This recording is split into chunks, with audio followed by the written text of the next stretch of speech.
discuss how Kentucky was able to overcome political differences and enact legislation to expand voter access. The program will conclude with a roundtable discussion of voting rights issues still facing Kentucky. The panel will include Secretary Adams, Louisville Urban League's President Sadiqa Reynolds, and UK law professor and election expert Joshua Douglas. Once again, we're honored to have Renee Shaw, Director of Public Affairs for Kentucky Education Television, as our host and moderator. She is a Ford Lecture veteran. This is her fourth time of doing this, and she always does a great time. Again, thanks to everyone for joining us today, and it's a pleasure to now turn over the program to Renee. Thank you, Dr. Zimmer, and it's indeed a pleasure to be here for the fourth time. When they ask you the first time, that's a courtesy, but more than that, when it's times that you're asked to moderate, that is certainly a compliment, and I don't take it lightly. And indeed, I'm in tremendous company this afternoon with Mr. Stuart Rothenberg, who you'll hear from just a moment, Secretary Michael Adams, Professor Joshua Douglas, and Ms. Sadiqa Reynolds with the Louisville Urban League. First of all, we want to hear from Mr. Stu Rothenberg, who is certainly no stranger, I would suspect, to this audience, and would say in ways that he's back on campus, and I'll explain that pun in just a moment. You know him as the CQ Roll Call Washington columnist. He's taught political science at Bucknell and Catholic University. Mr. Rothenberg is one of the nation's most popular political analysts, handicappers with razor sharp intellect and comedic insight into election results, hot issues facing decision makers, and the state of politics. He is senior editor at Inside Elections with Nathan L. Gonzalez. He served for over 2 decades as the editor and publisher of the Rothenberg Political Report, a nonpartisan political newsletter covering U.S. House, Senate, and gubernatorial campaigns and presidential politics. He was also a national columnist for Roll Call and the Washington Post. A frequent soundbite he is. Mr. Rothenberg has appeared on Meet the Press, This Week, Face the Nation, this NewsHour, and many other television programs. He has op-eds that have appeared in the New York Times, the Washington Post, the Wall Street Journal, and others. He served as an election night analyst for the PBS NewsHour, which is our flagship network champion, CBS News and CNN, where he was an on-air political analyst for over a decade. He's also done on-air analysis for Voice of America. And it's my pleasure to turn the floor over to Mr. Stu Rothenberg. Thanks very much, Renee. Well, what a pleasure it is for me to be here to talk about this subject, the politics of voting rights and the elusive search for bipartisanship. I only wish I could be there in person. It's a lot better for the speaker and for the audience. If I can see you and you can see me and I can talk to you. But we'll do the best we can. I've been doing this, whatever this is. I've been doing this for about 41, 42 years. My specialty is not voting rights, but it is congressional elections, presidential politics, the parties and things like that. And so I am going to keep it nationally, focusing specifically on bipartisanship or partisanship and polarization. We have experts galore to talk about the Commonwealth of Kentucky. They know much more about Kentucky than I ever will. And so I will kind of tee it up nationally of where we are. I'll get to voting rights. We'll figure out a way to segue to their expertise. But count on me to talk kind of more generally, because partisanship and polarization affect everything. They affect healthcare and voting rights. So let's get right to it. As you know, this is not breaking news. We are currently in a period where Republicans and Democrats distrust each other and see each other as corrupt, deceitful, and a threat to American values. That's the way it is. How we got here is the story. And where we're going from here is an even bigger question that keeps me up at night sometimes. In the 50s and 60s, early 60s, when I was my early days, that's the 1950s and 1960s, not the 18. I know I might have confused you on that. The parties had differences, but they didn't view each other as evil. And now I think increasingly they do. The change started in the 60s, I think, with the introduction of a new set of social issues: abortion, gay rights, religious freedom, and of course the expansion of the Vietnam War. And then after that, we had Bill Clinton. I did not have sexual relations with that woman. And the speakership of Newt Gingrich. Gingrich was very well known for wanting to make every conflict into a life or death political struggle. And all that, I think, kind of continued to poison the water and to kind of divide the country. And since then, things have really deteriorated. Over the last 40 years, the new right, then the Tea Party, then the Freedom Caucus pulled the Republican Party right. And more recently, the Squad and progressives in the Democratic Party have pulled the Democratic Party left. And there are fewer people in the middle. It may surprise some of you to know that it wasn't that long ago that we had Democrats who were more conservative than some Republicans, and there were Republicans who were more liberal than some Democrats. That's the kind of system we started with, and I'll get to that because that's the change there is dramatic. But right now there are relatively few people in the middle. I mean, we can go, if you look at the United States Senate, I made a quick list here. Who would you say are kind of pragmatists, centrists, people who would bridge differences between the Democrats and the Republicans on, I don't know, something like a reconciliation bill, just picking something out of the air that just happens to be there. You have Susan Collins of Maine, Joe Manchin of West Virginia, Angus King, who is an independent of Maine, Kirsten Sinema of Arizona, and Lisa Murkowski of Alaska. There are other names that you could have put in there a few years ago. They were institutionalists. They valued the institution of Congress and the Senate and wanted to take steps to protect that institution and the public's high regard for that institution. But things have changed. Other factors have intervened so that some of those institutionalists don't act as aggressively to protect the institution as they once did. There's actually been a dispute among political scientists for years as to whether or not this polarization, people on the end of the political ideological spectrum and the partisan spectrum, whether the average person feels that way. Some political science has said, this is all a Washington phenomenon, this polarization. The real people, the little guy, the average person is in the middle. And if the parties would realize that and play to them, it would change our politics. I used to think that might be right until the last few years, when I turn on the news and see people really saying vile things to one another about, sometimes it's about issues, sometimes it's about people, whether it's the current president or the previous president or whatever. And it really seems to me that the kind of this contempt that each side has for the other really has filtered down to the grassroots. Now, it's not complete, and there are opportunities to talk to people, real people, not politicians, about issues and get them to respond in a positive way. But I think we can agree that the most extreme voices are often the loudest, and they are given platforms from which to spread their views, even at the grassroots.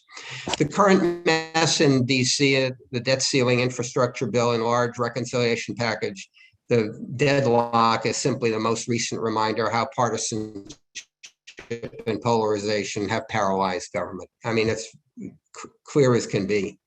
The problem began before Donald Trump, although he added to it, I would argue, with some of his language and his ignoring of traditional norms.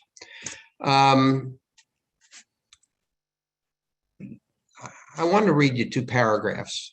I shouldn't be reading. What they bring this guy on to read, but I'm going to read you two paragraphs from a book that Paul Taylor wrote. Paul Taylor was a Washington Post reporter, and he wrote this in 2014. So this is before Donald Trump, and it's so summarizes the situation in this country where people are on different sides, and they don't talk to one another, and they don't interact with one another, and they often don't respect one another.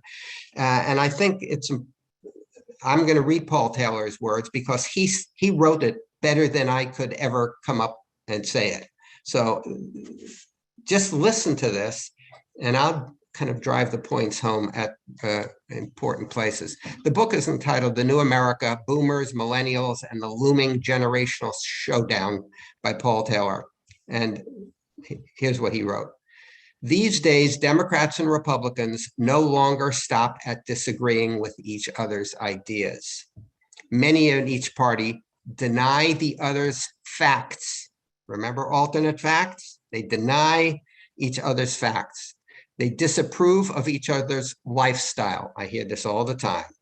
They avoid each other's neighborhoods. I mean, we have silo living people. Republicans live in Republican areas, the villages in Florida. That's where all the Republicans go, and other communities, Democrats go. They avoid each other's neighborhoods. They impugn each other's motives. They doubt each other's patriotism. So you got both sides yelling USA, USA to prove their patriotism and how the other side is not patriotic. They can't stomach each other's news sources.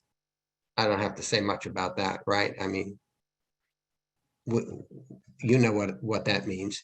And they bring different value systems to such core social institutions as religion, marriage, and parenthood. It's as if they belonged not to rival parties, but to alien tribes. They don't interact. They don't talk to one another. And then he also writes, we now have one party that skews older, whiter, more religious, and more conservative. I think you can figure out which one that is. That with a base that is struggling to come to grips with the new racial tapestries, gender norms, and family constellations that make up the beating heart of the next America. That may not be where we are right now, but that's going to be the next America. The other party skews younger, more non-white, more liberal, more secular, and more immigrant and LGBT friendly. And its base increasingly views America's new diversity as a prized asset. So there are two Americas. How has this happened, and how are we going to get away from this partisanship and polarization, and how do voting rights fit into this? I mean, why would voting rights fit into this? I'm going to go over 4 or 5 points, or I think explain what has happened. Number one is we've had a fundamental change in the nature of our parties. We went from broad-based parties prior to the 1960s, 1970s, 1980s. And now we have narrow ideological parties. So in the 40s and 50s and early 60s, throughout much of the 60s, you had conservative Democrats, conservative Republicans, moderate Democrats, moderate Republicans, liberal Democrats, and liberal Republicans. Now that, if you're a college student now, that may seem crazy. What? How could that be? Why did we have that?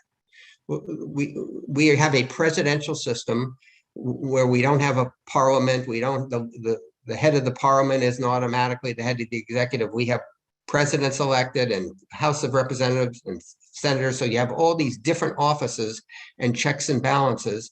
And we had these broad-based parties would come together to form coalitions. That's how things got done. So that and then the Republicans had the same thing. So in the Democratic Party, well, I'll give you an example. They had, you never heard of James Eastland, but James Eastland of Mississippi, who was a white supremacist, old-line Southern Democrat, who was as conservative, if you want to call his conservative, I guess you could, traditional and Southern in the party, along with Phil Hart of Michigan, who was a pro-civil rights liberal Democrat. They were both in the same party. And in the Republican Party, you had Barry Goldwater, who was a states' rights conservative, and Jacob Javits of New York, who right now would be a liberal Democrat. And back then, he voted with the Democrats more than with the Republicans, I'm sure. So the system changed from a broad-based parties to now narrow parties. Now we have a conservative party and a liberal party. There was a time when political scientists said, "Oh, we need that, but people need to be responsible." When you have these coalitions, nobody's responsible. That nobody takes blame if things don't go well. But in fact, we found out what we have when we have ideological parties, and we have distrust, disagreement, animosity, anger, and a huge gap in values and experience. I thought it might be fun to give you an example in your neck of the woods. So I looked at see who were in the Senate in Kentucky and Tennessee, 30, 40 years ago, and who's in the Senate now. So Kentucky and Tennessee used to be represented by people like Thurston B. Morton, you probably never heard of him, a Republican, John Sherman Cooper, another Republican, and Marlowe Cook, another Republican, but they were pragmatic Republicans, moderate Republicans. And of course, there was Howard Baker, Fred Thompson, and Bill Frist. Those are the Republicans. You know who the Republicans are who represent Kentucky and Tennessee? You know one, Mitch McConnell. Everybody knows Mitch. But the other three are Rand Paul, Marsha Blackburn, and Bill Hagerty. Now, you may think that's terrific. That's a great switch. We got three consistent, determined, reliable conservatives. That's great. I'm a conservative. Okay, that's fine. Or you may say, how do we pass legislation when we have a divided House, divided Senate, and we have the filibuster, and we have this kind of ideological parties where you can't get Democrats to vote to work on bills with Republicans, or Republicans to work on Democrats. It's a development that I think these ideological parties really is a dramatic change, and I think it's undermined the system. The second change, the rise of non-party forces. The rise of non-party forces. So parties used to recruit candidates. They used to raise money. They used to organize at the grassroots. The party was a kind of key source of organization. And what's happened now? Well, the parties got weaker. Bosses were thrown out. Political machines were torn apart. And some of that is good. They did some things that were not great. They lined their own pockets and the like. But we have gone from party-centered campaigns to candidate-centered campaigns to now ideological-centered campaigns by rich people who fund campaigns and decide that because they believe that they're right and everything the opposition believes is wrong. I think that is not going to lead us to cooperation and bipartisanship. It only encourages partisanship and distance. Third, changes in the media. Now, you knew I would have to address this, and I don't mind addressing it at all.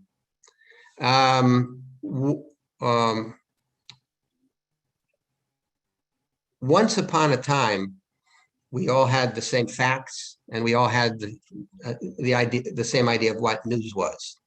Then cable TV and the internet brought us more stations, more media, more platforms, and more opinions, and that should have been good. Wait, that was supposed to be good, right? Instead of having just Huntley and Brinkley, NBC News Network, and the NBC News show in the 50s, and Walter Cronkite on CBS, and Howard K. Smith on ABC and the New York Times. We're not going to have many more sources of information and news. Sounds good to me. And conservatives in particular have complained for years they weren't getting a fair shake by the three networks and then New York Times and the Washington Post. So let's have more. And we do have more, but it hasn't produced thoughtful discussion. It hasn't produced journalists who value kind of independence of journalism. It has produced advocacy masquerading as news. So I'll give you an example, which will probably offend some people, but I've been doing this long enough and I'm old enough. I really don't care if I offend people. When watching television, I was watching Donald Trump's rally the other day, and it came on One America News. It came on Newsmax. It carries my cable system. Newsmax, and then we have One America News Network. You can call yourself a news network, but if you're basically an advocacy arm of one of the parties, you're not really the news network.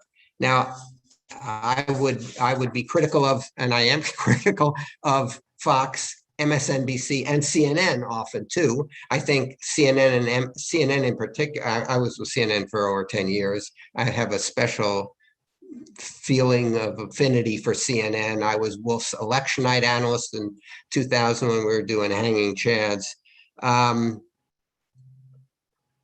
So I feel bad having to say this, but I can't watch Don Lemon and Chris Cuomo and then you go over to MSNBC and you have Rachel Maddow, who's smart and all, but then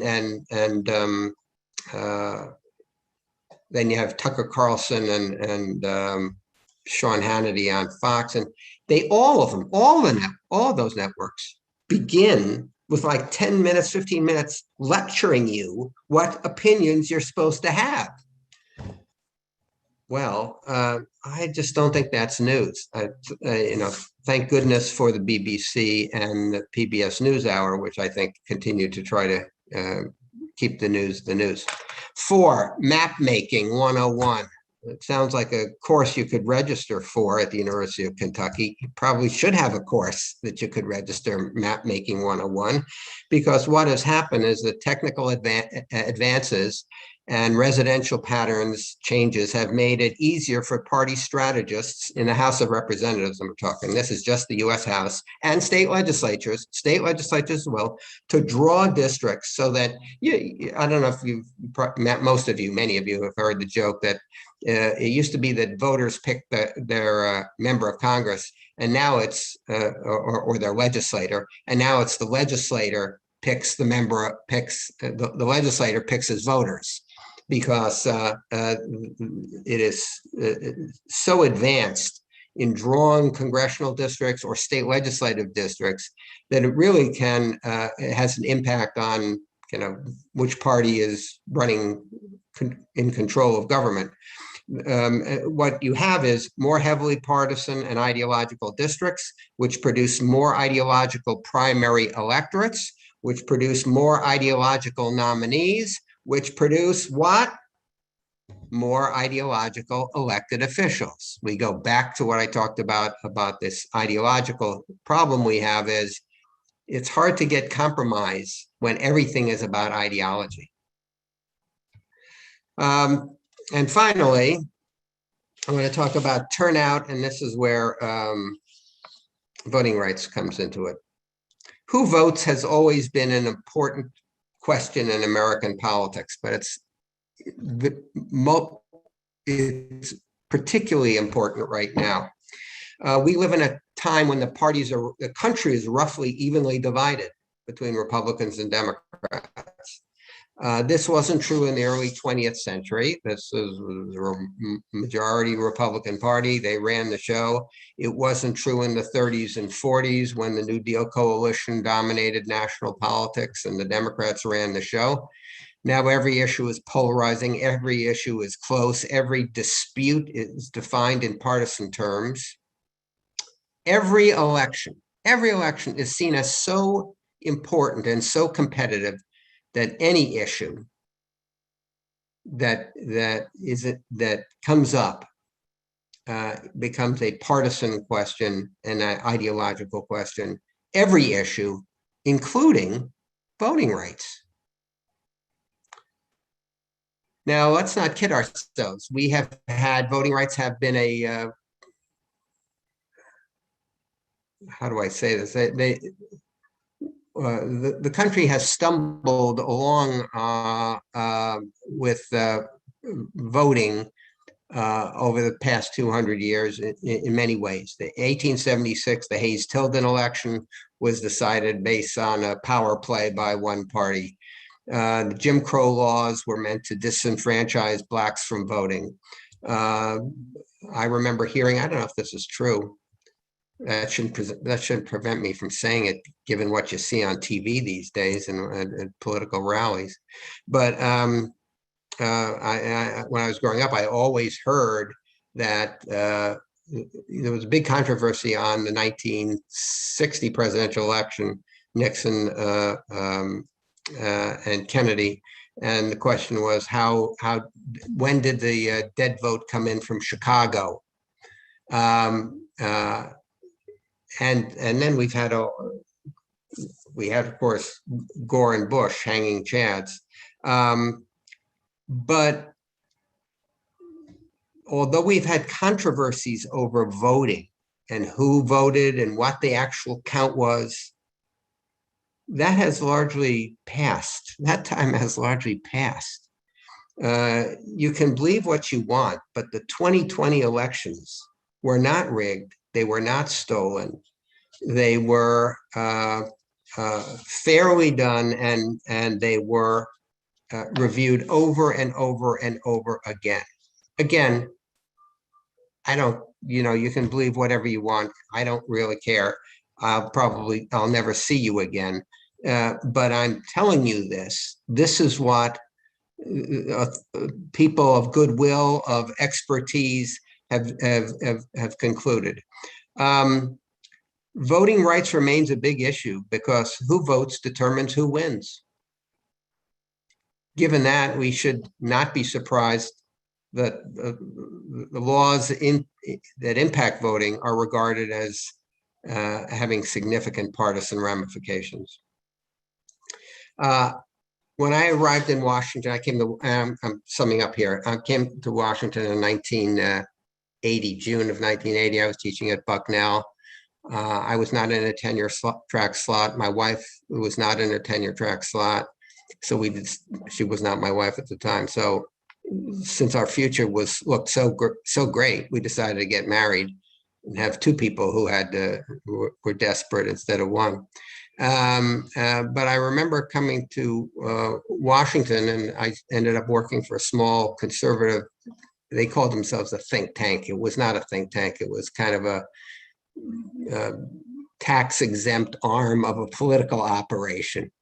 And they would talk, we would all talk openly about, gosh, we don't want a lot of people to vote. We want low turnout because turnout would be among higher income voters and higher education voters. And at the time, those were Republicans.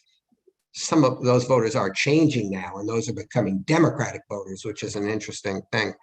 And I still recall a GOP consultant telling me once about a trick she played for her in her campaign she was working, that she sent out flyers in the minority community urging people to cast their ballots, but on a date after the election was over. I don't know if that constitutes voter suppression, but it's voter gimmickry, and it's not particularly a nice thing to do. But the demographics of our country are changing, and that's important because the parties are going to have to deal with that. And that's an opportunity for Democrats to kind of change voting rights and electoral behavior. Finally, I've been asked in the past 10 years how we can turn down the volume, address polarization and partisanship, and remember that we're all Americans. And I always say, well, you know, the obvious answer, and it's a terrible answer, it's a horrible answer, but the obvious answer is a disaster will bring us together. You know, the kind of, we used to refer to this, political scientists, the rally around the flag effect, that we're all under attack from a foreign government, or, you know, foreign country or whatever, will rally around the country. But I guess I'm skeptical now when I see what has happened to COVID, and we have not rallied around the flag as much as I would have thought there. Frankly, I have no answer to the question of how do we become more bipartisan and avoid polarization, partisanship. I have no answer other than believing that the fire that we have now will burn itself out. But I don't know how long that's going to take. And the question for me is whether our institutions have been so damaged or will be so damaged that we can never entirely recover. And I have to hope, and I do hope, that Kentucky's success, your state's success in dealing with voting rights, will offer some insights and a road for others to travel as we try to figure out how we can get this country back united rather than divided. I will stop there and be happy to take any questions, comments, or abuse. Or forego the abuse because we're good Kentuckians who don't do that to our visitors. Thank you, Mr. Ruff, for a very challenging address to us and makes us really think. And I want to pick up on the last point, and I have a couple of questions that some students have sent in.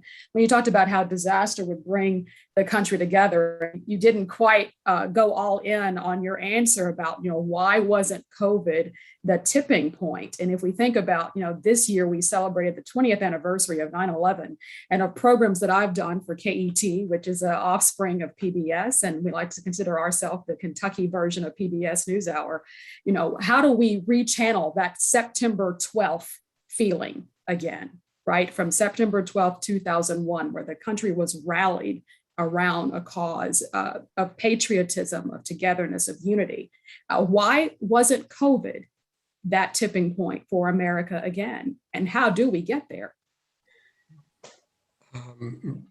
Renee, I don't know why it hasn't brought the country together better, except that I guess the answer is very rapidly it became a political issue. And all political issues are by definition partisan issues in the current environment, and ideological issues. So people who, and I don't want to wade into what people should or shouldn't do. I have thoughts, but you don't need to know all my opinions on everything. Everything is ideological, and the kind of the former president is such a polarizing figure, you know, such strong, incredibly strong support among grassroots in his party, incredible support, that people don't want to take him on. And on the other hand, you have kind of the medical establishment and the president and Dr. Fauci saying things. And so it seems to me that politics took over very quickly. And I'm not sure. I think it just shows the change in polarization. The fundamental polarization in 2000 was different than the fundamental polarization now. Remember, Al Gore conceded. You remember he conceded in a gracious way. the president, the former president, now former President Trump, made a big thing about the fact that he never conceded. And that's kind of the difference in where we are now. You couldn't get away with that. I mean, 30, 40, 50, 60 years ago, when if there was a close race and somebody, you were expected to go through the process of challenging and, recounts and challenging certain ballots. But at some point, voters said, come on now, let's move on. We are not in an environment where anybody says, come on, move on. It's come on, let's fight about what we've been fighting about, I think. And that's been a problem. Yeah, this question, and I think our time will expire. This comes from a student, Audrey Francis, and they ask, due to the last two elections, our country has been skeptical on whether or not their vote truly matters. How do you think we as a people should go about addressing this skepticism and make sure everyone can utilize their right to vote and know that their vote does indeed matter?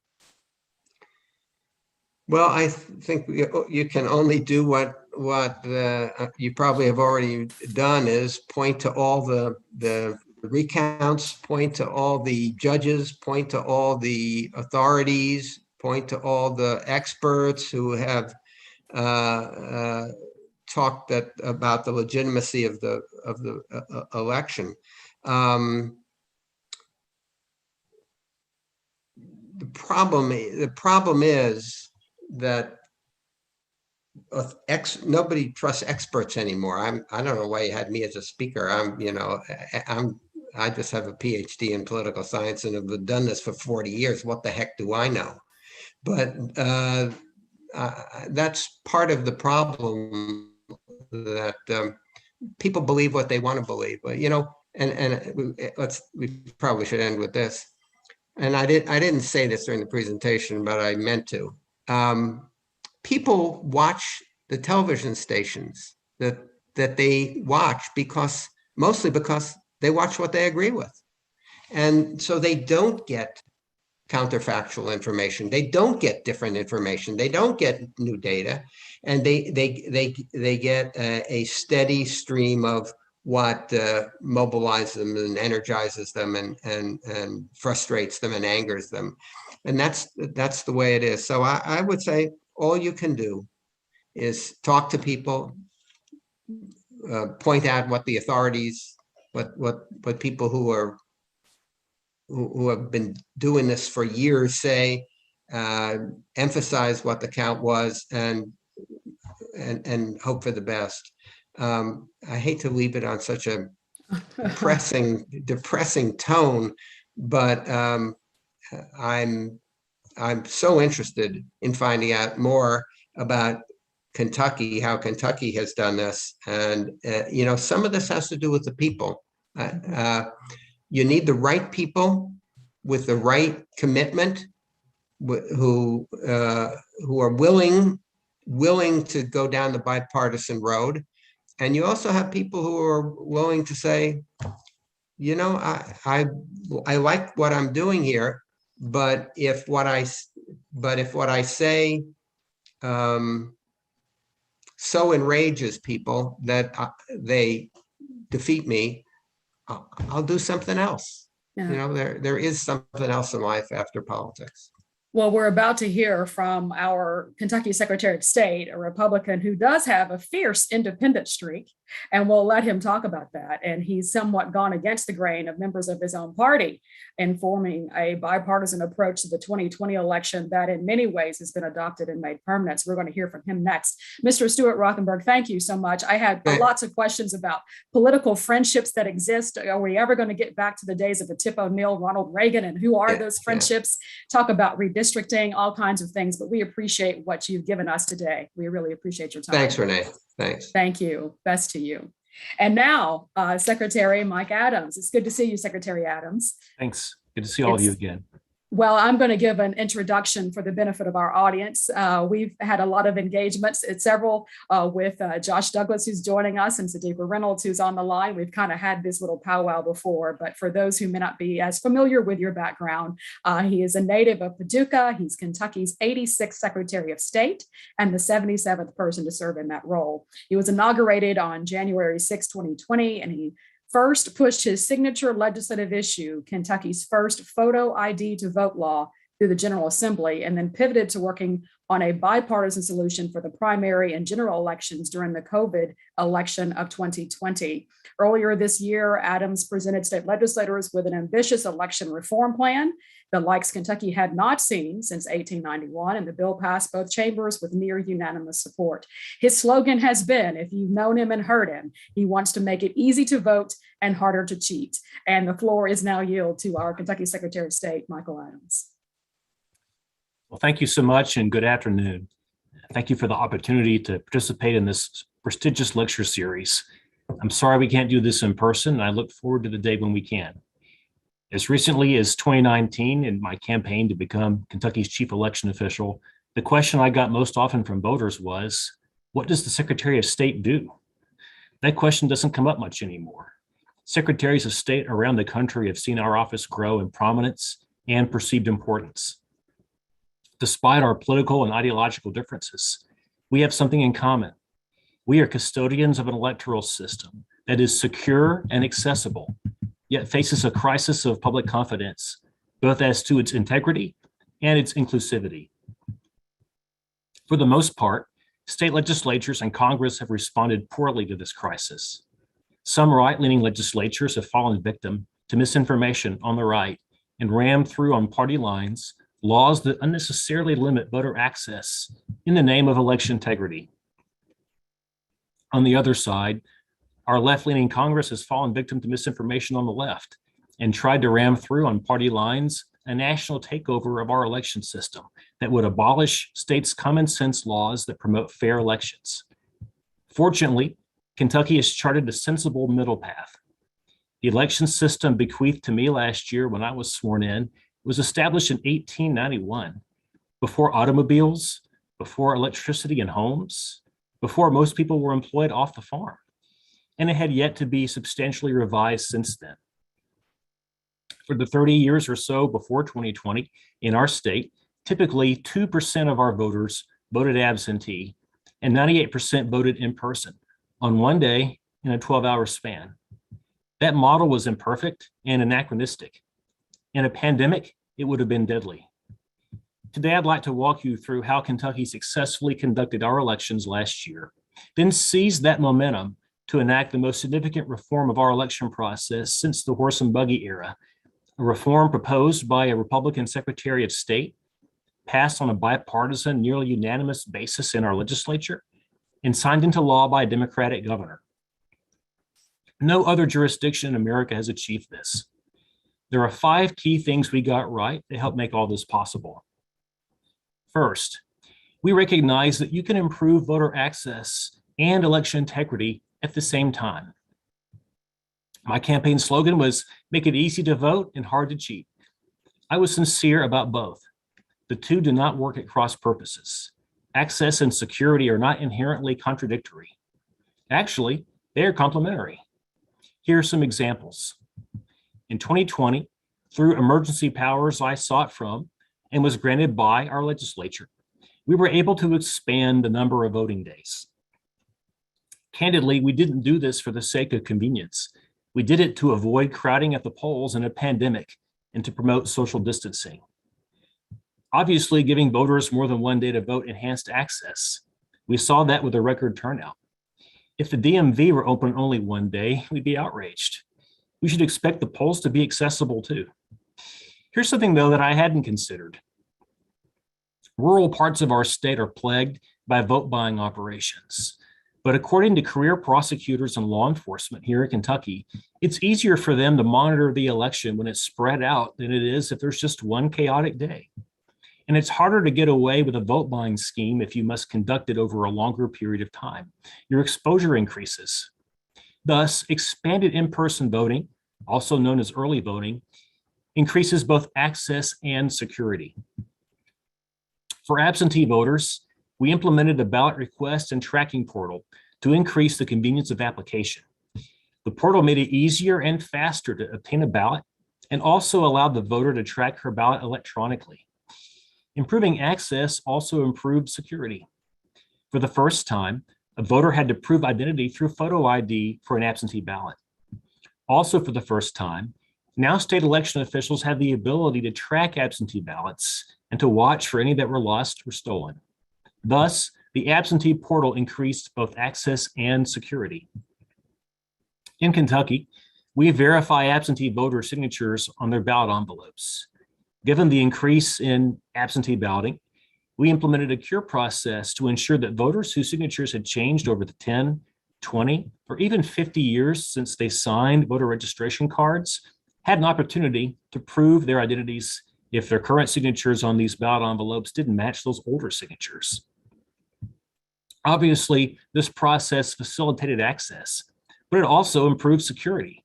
Now we asked the voter, is this you? And if she said no, we had to lead on possible vote fraud. The cure process increased both access and security. Both state legislatures and Congress are wrong to myopically focus on security at the expense of access or vice versa. You can have your cake and eat it too. Second, election policy should be made in a bipartisan fashion for two reasons. One, you get a better product when both sides are at the table, especially if you want both improved access, a Democratic priority, and improved security, a Republican priority. Two, you get a better look. If one side implements its vision along party lines, then even if the policy is defensible, it will look suspicious, and half the electorate will feel like the rules are being rigged against them. I'm a Republican, but I've worked closely with our Democratic governor, Democratic county clerks, and Democratic legislators, and they've worked with me. But we're not alone on this.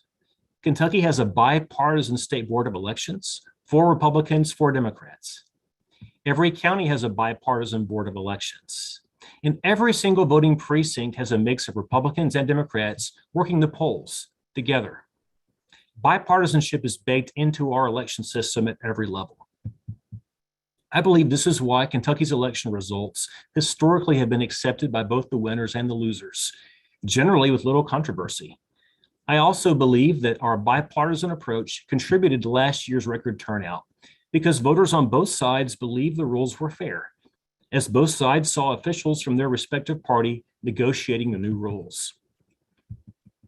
Third, when we talk about what our governor, legislature, and I have achieved, we should note that we've only accomplished these things because we've been allowed to accomplish them. The political process needs room to breathe. It can't function if those entrusted with these decisions have their powers stripped away by either the judiciary or by Congress. Last year, I was sued 14 times, and Kentucky wasn't even a swing state. I was sued by Amy McGrath, the leading Democratic candidate for U.S. Senate.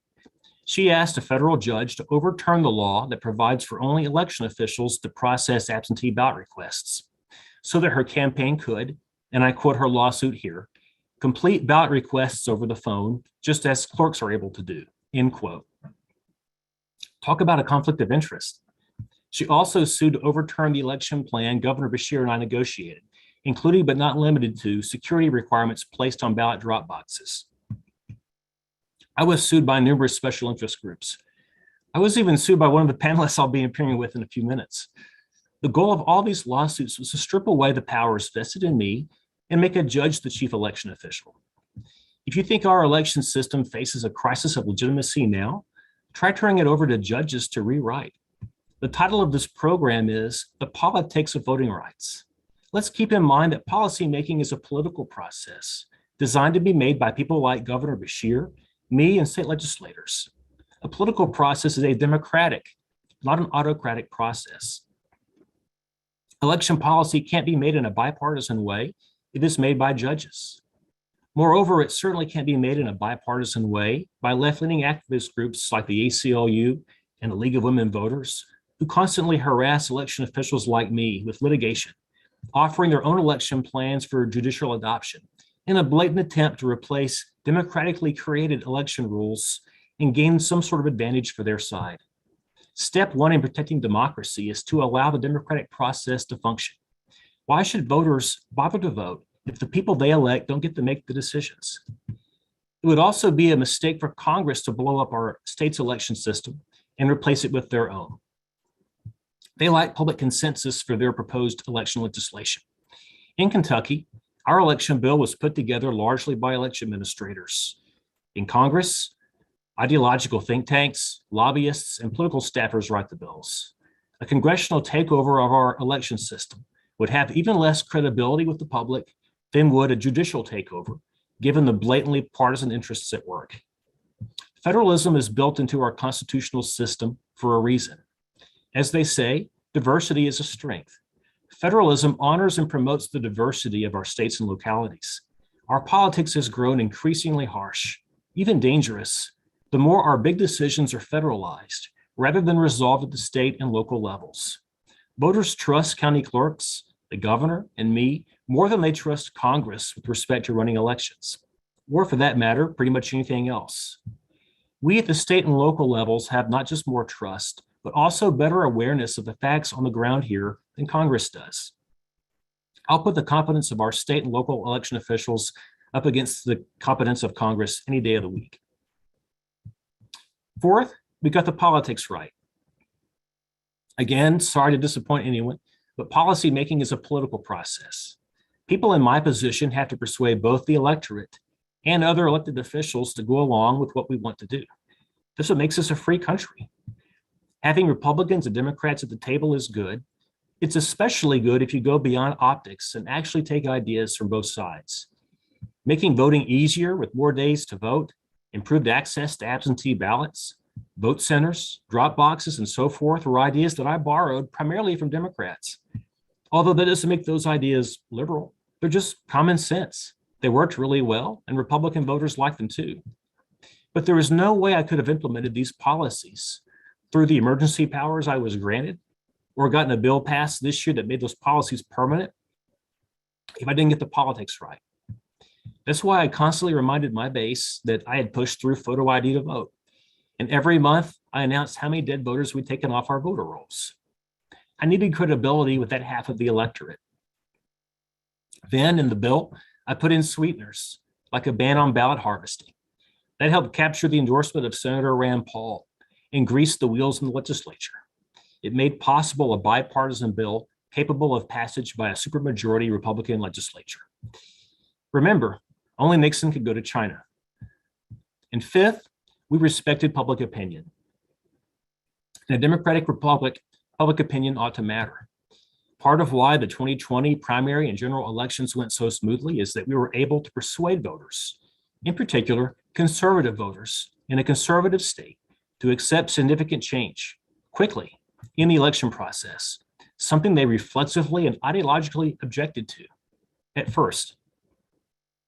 It didn't help that the leader of the Republican Party, although he didn't criticize me, criticized the types of reforms we were implementing. Rather than try to pick a fight with him or change core assumptions of the public, I used public opinion to change public opinion. Polling in May 2020, just months into my term, showed that 2 out of 3 Republicans disapproved of my bipartisan agreement with Governor Beshear for how to conduct our election, which was lethal not just to my career, but to my ability to do my job. Beyond the threat to me, the larger threat was that if not enough voters used absentee ballots and early voting, our polls would not be able to handle the demand on election day, and the system would crash. Although drop boxes were seen as a Democratic idea, I sold them to anxious conservative voters as a bypass around the hated mail-in voting. Although early voting was seen as a Democratic idea, I sold it as an expansion of the way conservative voters believe is the best way to vote, in person. Just improving the election process was not enough to ensure a safe and successful election. If the voters hadn't bought in on the changes we made, they wouldn't have utilized them, and they wouldn't have done any good. When it came to legislation in 2021 to make permanent as many reforms as we could, we succeeded in part by respecting public opinion. Last fall, even with expanded absentee voting offered on a short-term basis, and even in a pandemic, 70% of our voters preferred to vote in person. That's our political culture. I have no problem with absentee voting. It's literally a right in the Kentucky Constitution. I've been voting absentee since my first election in 1994. But politics is the art of the possible, and I chose to respect public opinion and focus on expanding in-person voting. So where do we go from here? Kentucky is a conservative state, but not necessarily in the way that people think we are. We are not hardcore ideologically conservative. Ask the Republican governor who tried to reform public employee pensions and was defeated for re-election 2 years ago. We are temperamentally conservative. We are slow to change and dubious of big ideas. It's why we're 47th or 48th in so many categories. Again, like it or not, to reform our policies, we have to respect public opinion, nudging it along wherever possible. I don't think it'll take another 130 years to improve our election process, but I also don't expect any major additional reforms during the rest of my term. There is room for improvement, but incrementalism is the key. Support for further reform is unlikely to come from the electorate. They tolerated for 130 years having just one 12-hour day to vote. When I tried early in my term to extend election day by just 1 hour, no additional days, just an extension of election day from 6 p.m. to 7 p.m., reflecting modern work schedules, the bill died quietly for lack of public support. The initiative, when it comes, will come from election officials, the Secretary of State and the county clerks. Last year, the clerks lobbied against 1 more hour to vote. This year, they lobbied for 3 more days to vote. Although public opinion is important ultimately, it won't lead. The leadership must come from the leaders. Thank you for the honor of participating today, and I look forward to joining the panel. Thank you. Thank you, Secretary Adams. And before we bring on the other panelists, just a real quick question to you about, you mentioned that there are no major reforms that you envision in your term. And I remember upon your inauguration, you said that you didn't want to spend your first term mired in lawsuits and not being able to do much else. The politics of incrementalism, though, can be frustrating to those who do want broader, larger change. What kind of tweaks do you envision that could happen the rest of your first term? Well, there was a hearing held in August by an interim state legislative committee getting some feedback. All the things that are on the table currently are pretty modest. Primarily, they're technical changes, better aligning the deadlines with each other. I do want to take a note of something. In the promotion of this program, it was noted that Kentucky supposedly 18 states rather, had made it harder to vote. Well, if you go look at this supposed report, we're one of the states. There's a lot of misinformation about Kentucky and how we've worked really hard to make voting easier. The reason our state got included in that list is because we changed the deadline to apply for an absentee ballot.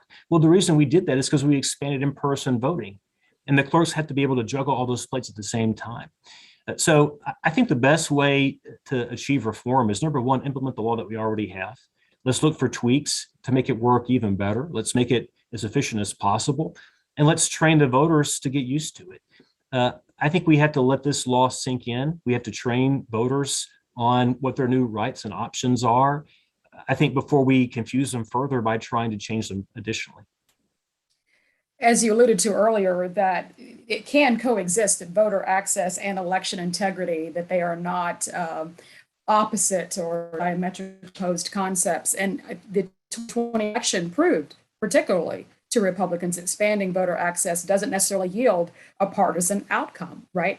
More Republicans voted through the other methods that were available to them, and they had great success and their victories. So do you believe that Republican members of your party are convinced that expansion is a good thing and it doesn't bedevil democracy or harm them in any kind of partisan way? Well, I think they're certainly convinced that it is benign. There's been sort of an urban legend for many years. I think both sides fell victim to it, that if you change the voting rules to make voting easier, it'll flip elections from Republican to Democratic. I've never really bought that argument, and there really wasn't data to support it. And we have the data now. It doesn't really make a difference. Here's a statistic. In 2019, the year I was elected, We had 4 of the 6 Republican candidates on the ballot that got 58% of the vote in their elections. I didn't. I came a little behind that. So did Governor Bevin. But the Attorney General, Auditor, Treasurer, and Commissioner of Agriculture got 58% of the vote. That was a year with just 1 day to vote and 42% voter turnout. 1 year later in 2020, we had 60% turnout. Voting was much easier. What percentage did Mitch McConnell get? 58%. In other words, I feel like there's probably a certain watermark that each party naturally gets, all things being equal, despite a huge fluctuation in voter turnout. So when you make voting easier, it doesn't help the Democrats, it doesn't help the Republicans, it just helps the voters. So we want to bring a couple of folks that you're very familiar with, one of whom did sue you, Joshua Douglas, who is a UK College of Law professor, and he is the author of the 2019 book, Vote for Us, How to Take Back Our Elections and Change the Future of Voting, and a Louisville powerhouse unto herself, Louisville Urban League President Sadiqa Reynolds, who has long been on the fight for voting rights access and other economic development issues that help particularly disenfranchise members of the community. So my thanks to both of them for joining the conversation. Thank you. Good to be here. And I want to give Joshua a chance to just kind of, I know he probably was taking copious notes during Secretary Adams' presentation. And so do you have anything right off the bat that you want to get off your chest, sir? Well, I think that there's a lot of things that Secretary Adams and I agree on, and a good number of things we disagree on. And I think that's one of the things that has helped make Kentucky election processes go well is that, he's been willing to listen to someone who studies this area, who disagrees with him on a lot of things. I do want to push back a little bit on this notion that it should only be the politicians who create voting rules, because politicians are the ones who are most self-interested in crafting rules to help their side win. And so I think there is an important role for the courts in ensuring that there isn't abuses of the system. Secretary Adams ran as a Republican, but just think about how absurd it is for the person running our elections, and this is not today doing anything with him, virtually every state has it this way. The person in charge of elections is someone who runs under a party label. So they have to act as a partisan for some of their job and role, but try to take off that partisan hat in other ways. I think Secretary Adams, I've been happy to work with him. We've worked well together because I think he's done a pretty good job most of the time of taking off that partisan hat. Michael, I'm not going to let you off the hook for everything, but most of the time he's done a pretty good job. But others in other states, both Democratic and Republican Secretary of States, have had a much harder time taking off their partisan hats. And, I'm a big baseball fan. It's baseball playoffs right now. Just imagine you're watching one of the big games and the home team gets to choose the umpire, right? No one would think that's fair. And that's essentially what we have with our system. So I disagree a little bit that it should just be the politicians crafting voting rules. I do think the courts have an important role to play. Unfortunately, they have not been doing as good of a job at that, in my view, but there is an important role for the courts in our system. Ms. Reynolds, the New York Times did a piece, it's been a few months ago now, and the headline was that as other states are restricting access to the ballot box, Kentucky, a red state, is expanding it. Do you believe that that headline was accurate? And we know that there were modest expansion of voting accessibilities that was just recently put into law. Is that enough for you? Where else should it go? So Renee, thank you for the question. I do think that Kentucky has done some moderate expansion, and it's expansion that Democrats and Republicans have recognized, and no one is contesting that. I do want to go back to something because you asked Josh if he had anything to get off his chest. And I have to say, I've been pretty pleased with the Secretary of State, but I'm not pleased with his characterization of that lawsuit that we also were a party to. And first of all, we were suing about voter ID and forcing people to go out and get ID during a pandemic. So people having to risk their health in order to vote. That was one part of it. And then the other was about expanding access to voting. So I don't think it's fair for him to characterize these groups, these left groups just trying to have a judge decide. That's not at all what we were doing. But instead, we were really trying to make sure that we and the voters would be protected in Kentucky. So now that I've gotten that out of the way, I'll answer your question. I think I already have, but I'll say again, yes, the Secretary of State has done a good job of making some expansions. Could we go further? Absolutely. Should we have automatic, voting as far as registration, voter registration? I think that's really important. When you go to get your driver's license to be able to vote, maybe same day registration. If you look at Oregon and some of the things they've been able to do, the mail-in ballots, why don't we look at the states that make voting the easiest and replicate that work? Because they have no high number of fraud incidents or even allegations of fraud. So we see that it can work. And I think the pandemic gave us some opportunities to try different things. And we all really were pleased with the Secretary of State and much of what he did. He certainly didn't do everything that we wanted, but he did some. And I do think we have to recognize that. And it is good, I think, particularly for people who are not necessarily seen as being aligned with his party, to say so when they do something that is good. That being said, we could always go further in Kentucky. Secretary Adams, do you see yourself backing up a plan and processes like what Oregon has adopted, or that's too far-fetched from what you have a stomach for at this juncture? Well, as I said in my remarks, I think leadership has to come from the public officials, but I also think we have to listen to the voters. And there's simply no demand for that sort of a system in Kentucky. I read every single piece of mail I get, every email, every tweet, everything. And we're just not seeing a demand for that. And I think part of why we have this novel product in our state that no other state has managed to achieve is because we actually bothered to listen to our constituents and what they want. What they want is to go vote in person. Whether you like that or don't like that as a group, I think Kentuckians do. It also costs about half as much per vote to have in-person voting versus other methods. And so there's a good case for it as a policy, but ultimately what matters is what the public think. So I'm going to integrate some. Sadiqa, do you have a additional comment there before I bring in another question? I do. I think it's important to understand that sometimes people want what they've been exposed to, and when they haven't been exposed and don't understand always other possibilities, they just don't realize. And I'll tell you, I called my colleague in Oregon and I said, how are you all doing this? We're so worried about people voting. We're trying to get people to transport people to vote. And here we are in this pandemic with this, virus being transmitted.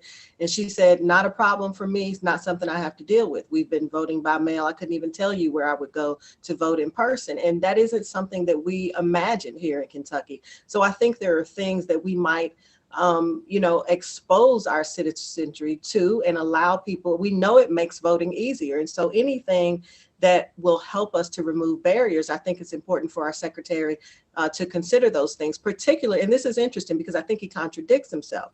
He started by saying to you that the politicians and those who are elected have to lead, right? Because the people won't. But then when you say to him, well, why don't you think about expanding to more mail-in ballots and not in person? And his response is, well, the people haven't asked for it. Well, you can't have it both ways. Secretary Adams.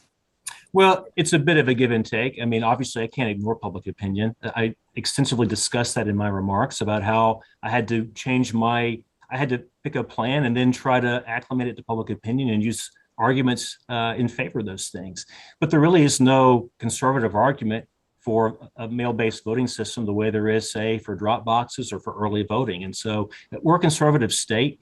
I feel like the whole point of democracy is that we listen to the people, and we can nudge them along here or there and expose them to some new ideas, sure. But I think trying to make Kentucky more like Oregon is a mission that's doomed to fail. So let me point out something, if I can, real quick, Renee.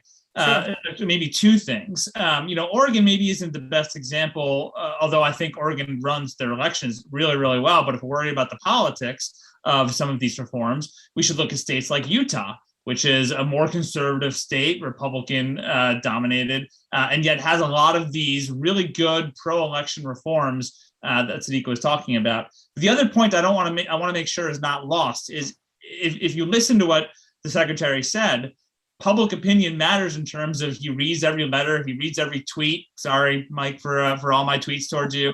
But what's the message to all of you listening? Is to educate yourself about the importance of voting rights and the importance of the different reforms that are possible. Voting rights, is not an obscure thing that we should only think about in election season. I mean, I'm someone who thinks about it all the time as a voting rights professor, but it's something that the public needs to engage in. And then two, we need to make our views known, right? So if you support some of these reforms like expanded vote by mail, expanded registration opportunities, and he's not hearing from you, well, that's a call to action for you to engage and to get others to engage in that advocacy that is necessary to show public opinion can be changing.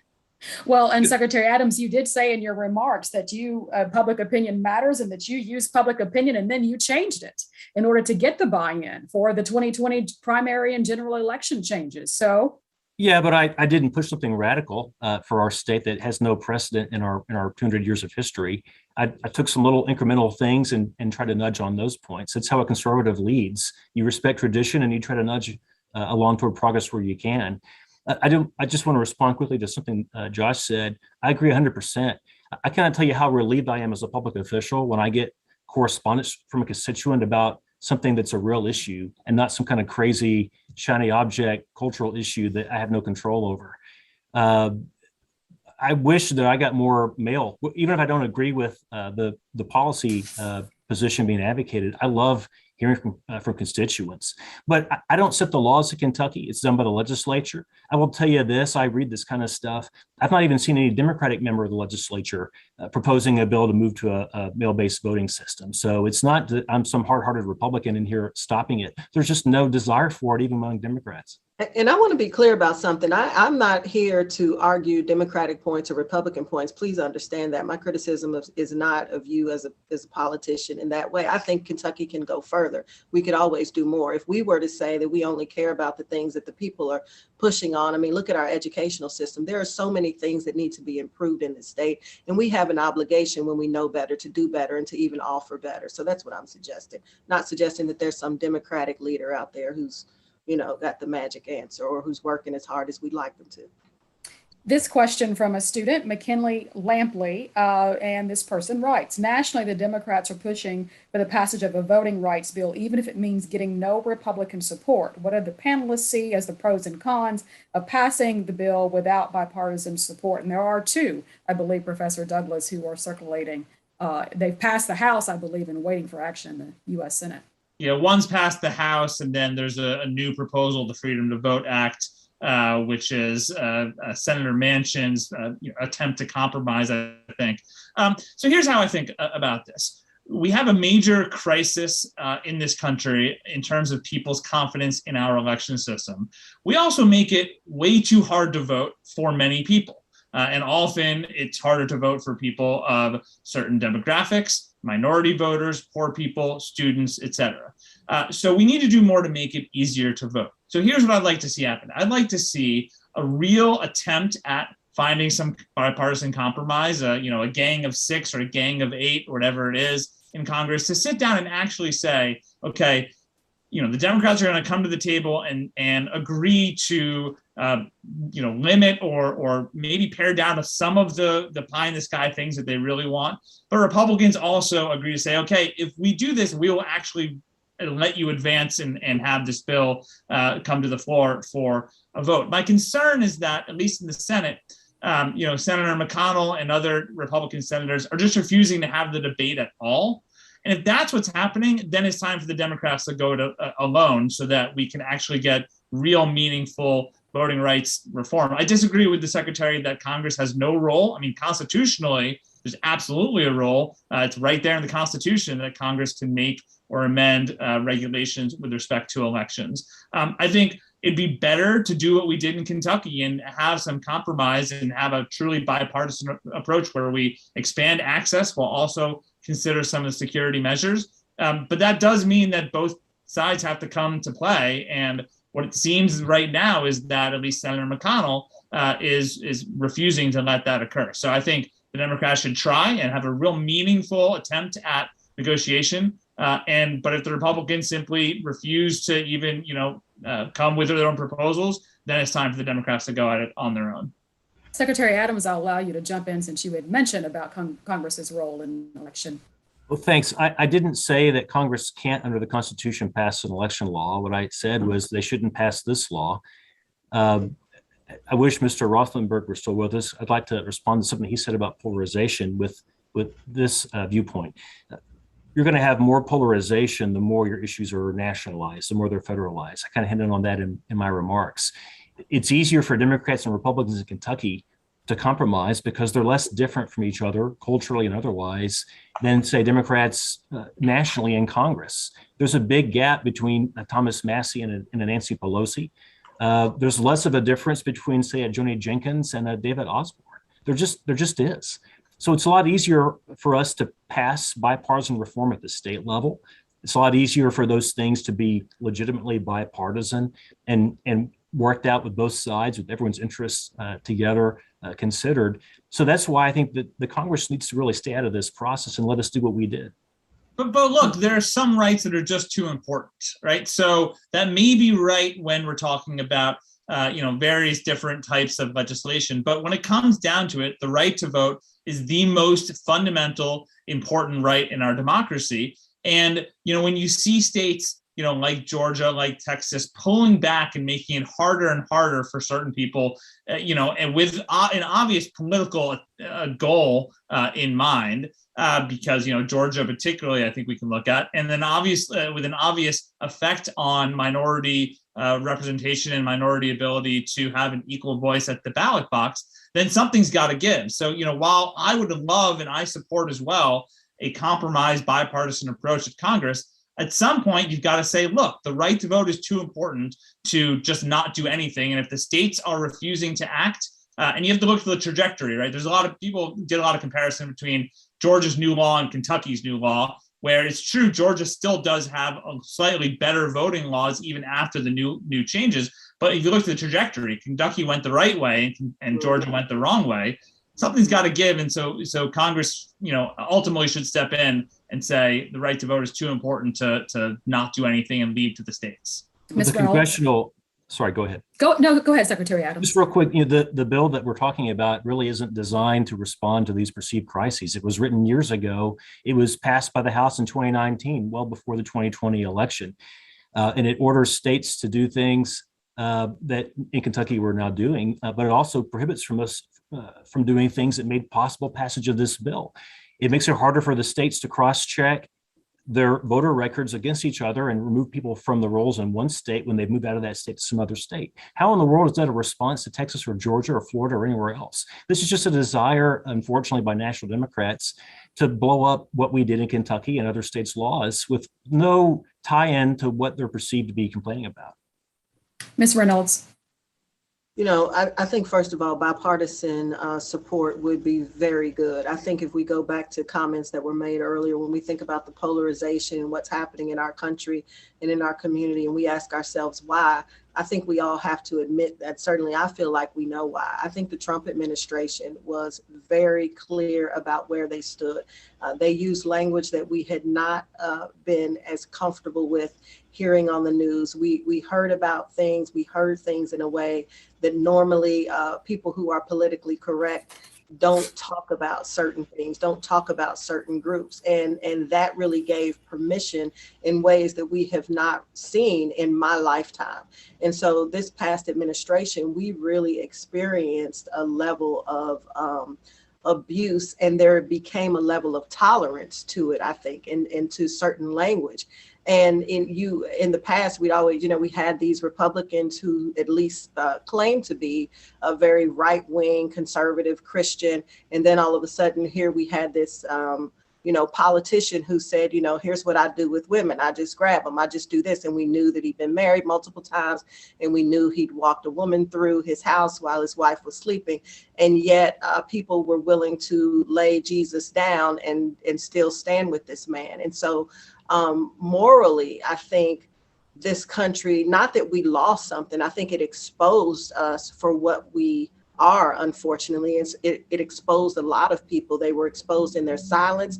They were exposed in their ability to stand with Trump and the Trump administration. And so once you have that kind of permission just to be whatever, the division, the divisiveness, it has just grown and grown.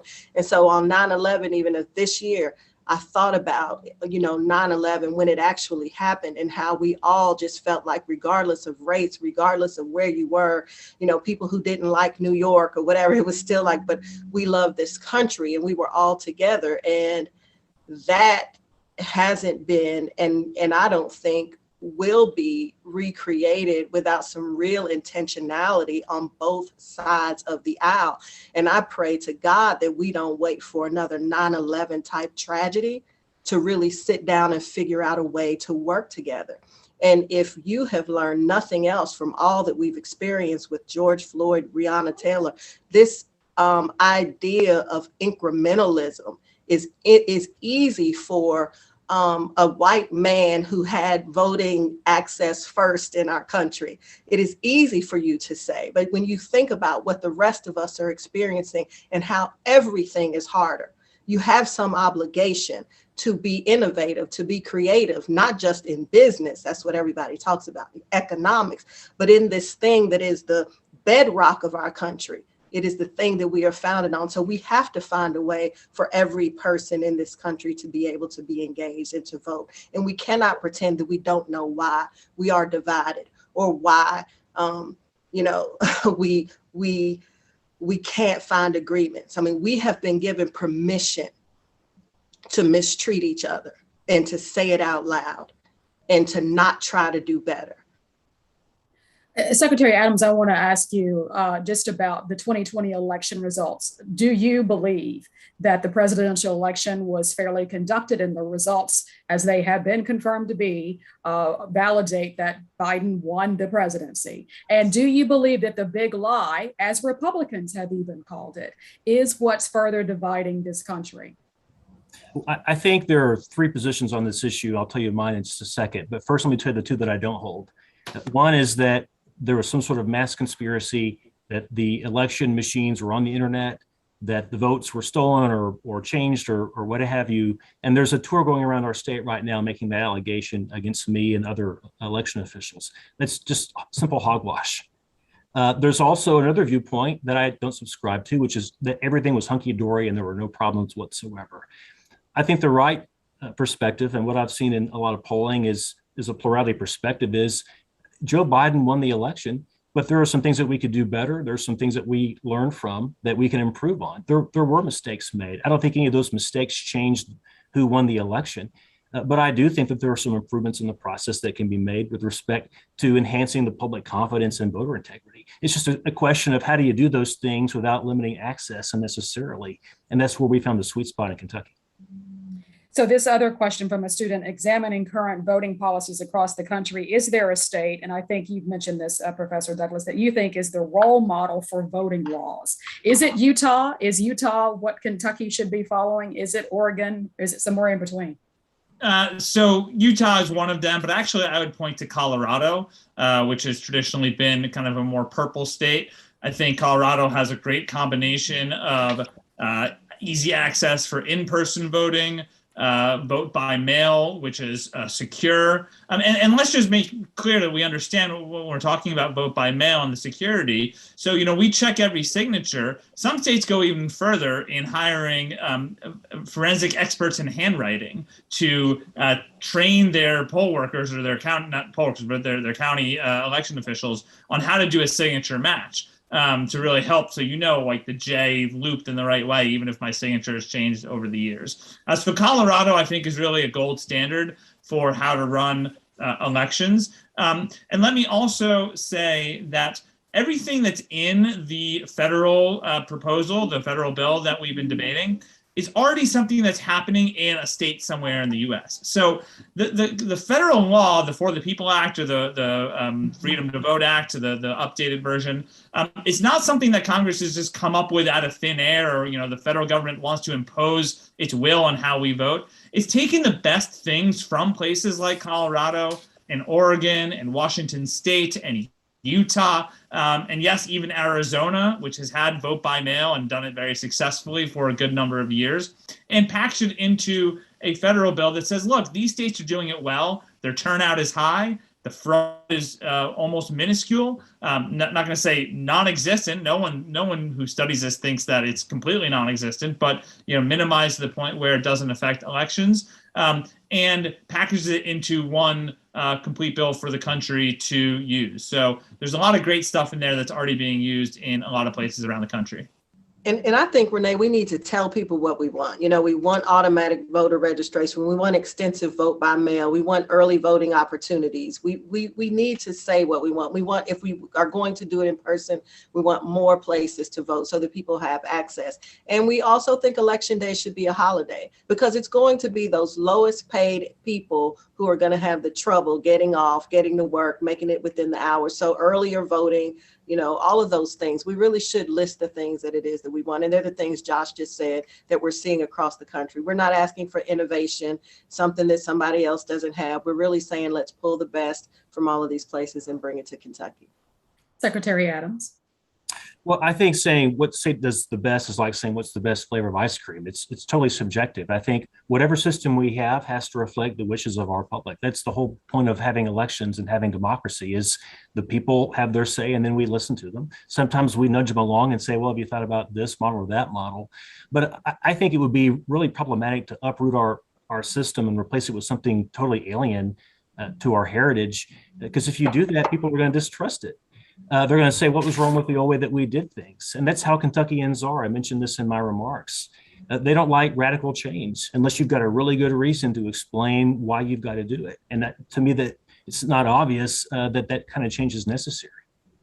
But we changed lots of the ways in which we voted from tradition and history in 2020. And, credit to you and the others who implemented this correctly. There was not questions about the results in Kentucky like there were in other states. Resting on history and tradition is, I think, in my view, an easy way to reject change just because we want to reject it. And I go back to, again, we shouldn't necessarily listen to the elected officials who are elected under the system. They like the system they're elected under. They don't want to change it because they want to be able to win again under that system. So we have to take a really skeptical eye to arguments against certain reforms. Now, if there are good reasons against the reforms, for example, the first iteration of the For the People Act in Congress had a lot of, as you know, Secretary, had a lot of problems for election administrators, right? They had deadlines that were just completely unattainable, requirements to change certain voting machines that would never be possible. Those were that would have been bad policy, and there's good reasons for it. It has no political reason to reject those. Now they've updated in this newer iteration a lot of those issues and trying to reach bipartisan compromise. But again, I think we need to train a skeptical eye when a politician who can win under a system says we need to keep things the way they are, when it makes it harder for some people to vote.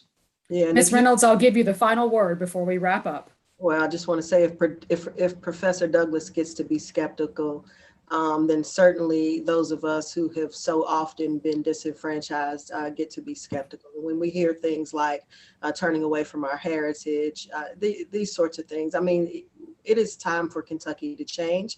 Secretary Adams, I think much to your credit, you have made some changes and we have further to go. And so what I would encourage you to do is to keep pushing forward in Kentucky, because there is still a better way for us to do it, a way that allows for more access for all Kentuckians. And I think if you keep going, we'll get there. And Ms. Reynolds, you know of any legislation that will be pre-filed to get at what you're after? I do not. Okay, well, we'll keep our eyes on it because the session will be on us in few short weeks. Thank you, Secretary Michael Adams, Professor Josh Douglas, and Ms. Sadiqa Reynolds. We appreciate you being here. And our thanks also to Mr. Stu Rothenberg for an excellent presentation earlier on. My thanks to the Wendell H. Ford Public Policy Lecturer, Martin School of Public Policy Administration with UK, for inviting me to be the moderator again for this fourth year. Hope for another ask for next year, and we hope that it will be in person. We hope you good health, stay safe and well, and until we see you again, take good care. Thank you all. Have a good evening. Thank you. Bye-bye.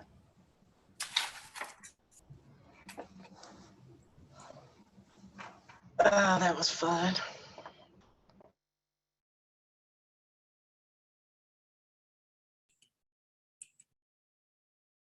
Thank you so much for your participation, Sweetie.